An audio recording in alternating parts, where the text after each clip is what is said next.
नमस्कार मित्रों, मैं प्रियंका स्वागत करती हूँ आपका जीवन और आध्यात्म में।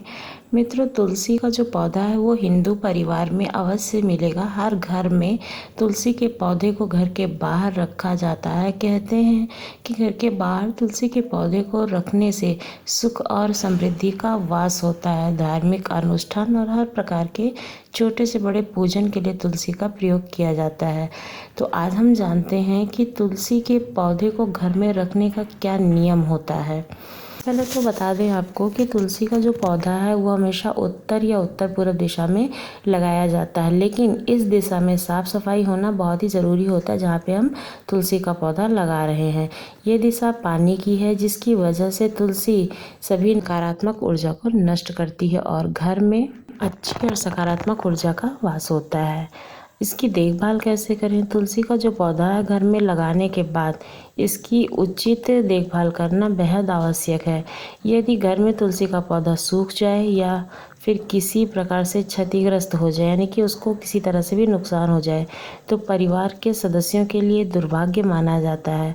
कभी भी घर की दक्षिण दिशा में तुलसी का पौधा नहीं लगाना चाहिए। इस दिशा को अग्नि की दिशा माना जाता है, इसलिए तुलसी का पौधा इस दिशा में लगाने से बचें। और तुलसी के पौधे से सकारात्मक ऊर्जा ही नहीं मिलती है, यानी कि जो उसकी सकारात्मक ऊर्जा होती है वो नष्ट हो जाती है अगर हम उसे दक्षिण दिशा में लगाते हैं। तो तुलसी के पौधे को ना हमेशा किसी गमले में लगाना चाहिए, जिससे उसकी जो गंदगी है नीचे की, अगर आप ज़मीन में लगाते हैं तो आसपास की गंदगी वो तुलसी माता को छूती है। अगर आप गमले में लगाते हैं तो उससे उनमें गंदगी नहीं पहुंचती है, इसलिए हमेशा तुलसी माता को किसी गमले में ही लगाना चाहिए, जैसे उनका स्थान हमसे ऊंचा हो।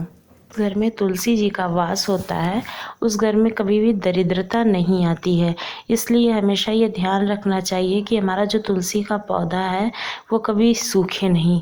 जब तुलसी का पौधा लगाते हैं उस जगह पे हमेशा साफ सफाई रखें और जो वहाँ का वातावरण है वो खुला रहे।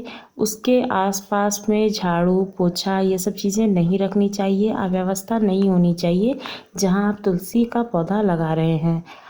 वास्तु के अनुसार, जैसे अगर चाहते हैं कि घर का वास्तु खराब है, वास्तु अच्छा हो जाए, तो उसके लिए हमेशा तुलसी को विषम संख्या में रखना चाहिए। जैसे 3 है, 1 है, 5 है, ऐसे पौधे लगाने चाहिए। और जो तुलसी के पौधे में कैक्टस जैसे पौधों की किसी भी प्रकार से खुरदरी या कांटेदार प्रजाति के आसपास नहीं रखना चाहिए, यानी कि जो तुलसी का पौधा है उसके आसपास कोई भी कांटेदार चीज़ें नहीं होनी चाहिए, जैसे कि तुलसी को क्षति पहुँचे। क्योंकि आप तुलसी के पौधे को तोड़ रहे हैं, यानी कि जो उनकी पत्तियां होती हैं उनके बिना तो भगवान भोग भी नहीं लगाते हैं, इसलिए जब भी आप तुलसी के पौधे की पत्तियां तोड़ रहे हो तो उसे नाखून का प्रयोग नहीं करना चाहिए, बल्कि बहुत ही हल्के हाथों से तोड़ना चाहिए।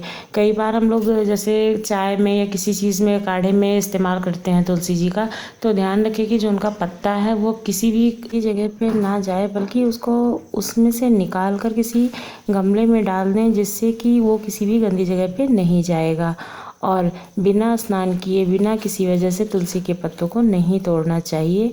इसके साथ ही सूर्यास्त के बाद भी तुलसी के पत्तों को तोड़ने से परहेज करना चाहिए, यानी कि अगर सूर्य भगवान ढल चुके हैं, शाम हो चुकी है, तो तुलसी के पत्तों को नहीं तोड़ना चाहिए, बल्कि कोई भी फूल हो, पेड़ पौधा हो, उसे नहीं तोड़ते हैं।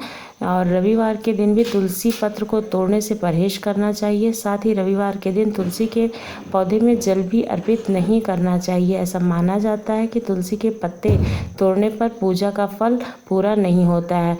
वैसे तुलसी जी को पूर्णिमासी को, रविवार को और एकादशी को नहीं तोड़ते हैं। कहते हैं कि तुलसी माता भगवान जी के लिए व्रत रखती हैं और अगर उन्हें हम जल सींचते हैं या तोड़ते हैं तो उनको खंडित करते हैं और उनका व्रत खंडित करते हैं, इसलिए हमें पाप लगता है, इसलिए नहीं तोड़ना चाहिए। आपको ये जानकारी कैसी लगी और अगर आपकी तुलसी सूख जाती हैं तो उनका क्या इस्तेमाल आप कर सकते हैं, इसके बारे में अगर आप जानना चाहते हैं तो मैं आप लोगों के लिए वीडियो लेके आऊँगी। आप इसमें ज़रूर बताइएगा इसके बारे में कि क्या आपको उस वीडियो की ज़रूरत है। आपको ये वीडियो महत्वपूर्ण लगी हो तो चैनल को ज़रूर सब्सक्राइब कीजिएगा। धन्यवाद।